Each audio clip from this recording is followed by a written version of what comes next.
posted 01102018064628, MMST birds exposed to constant noise from oil and gas operations show physiological signs of chronic stress and, in some cases, have chicks whose growth is stunted, according to new University of Colorado Boulder research.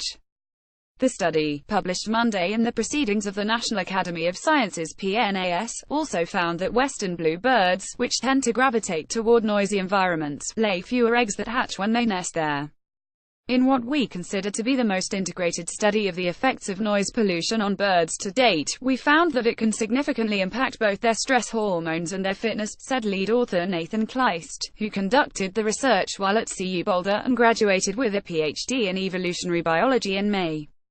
Surprisingly, we also found that the species we assume to be most tolerant to noise had the most negative effects. The authors, which include researchers from California Polytechnic State University and the Florida Museum of Natural History, say the findings add to a growing body of evidence suggesting noise pollution from human activity is harmful to wildlife. They also shed light on how stress from chronic noise exposure may impact humans. For the study, the researchers followed 3 species of cavity-nesting birds, including western and mountain bluebirds and ash-throated flycatchers, which breed near oil and gas operations on Bureau of Land Management property in New Mexico.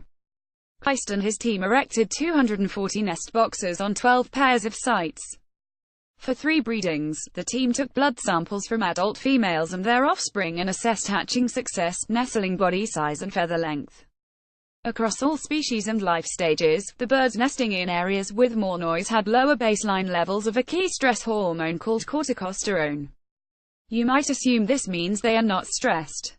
But what we are learning from both human and rodent research is that with an inescapable stressor, including post-traumatic stress disorder (PTSD) in humans, stress hormones are often chronically low, said co-author Christopher Lowry, a stress physiologist in the Department of Integrative Physiology at CU Boulder.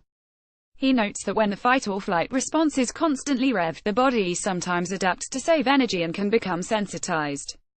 Such hypocorticism has been linked to inflammation and reduced weight gain in rodents. In the current study, Kleist also found that nestlings in noisy areas had a hair trigger response to the acute stress of being held for 10 minutes, producing more stress hormones than those bred in quiet nests and taking longer to return to baseline levels. Whether stress hormone levels are high or low, any kind of dysregulation can be bad for a species, said senior author Clinton Francis, an assistant professor of biological sciences at Cal Poly. In this study, we were able to demonstrate that dysregulation due to noise has reproductive consequences. Chicks in both the quietest and loudest areas had reduced feather growth and body size.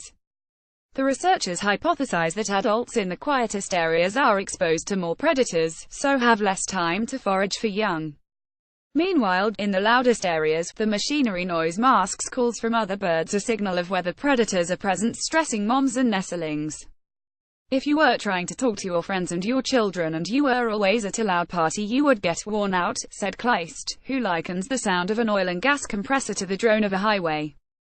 Previous research has shown that some bird species opt to leave noisy areas. But the new study shows what happens to those that remain. For the western bluebird, previously suspected to be resilient to noise, the reduced hatching rates are concerning, said Francis. None of the species studied are endangered. But the researchers suspect that if other species experience similar effects in noisy areas, avian populations could decline as human-caused noise increases. One recent study found that anthropogenic noise already doubled background sound levels in 63% of protected areas tested.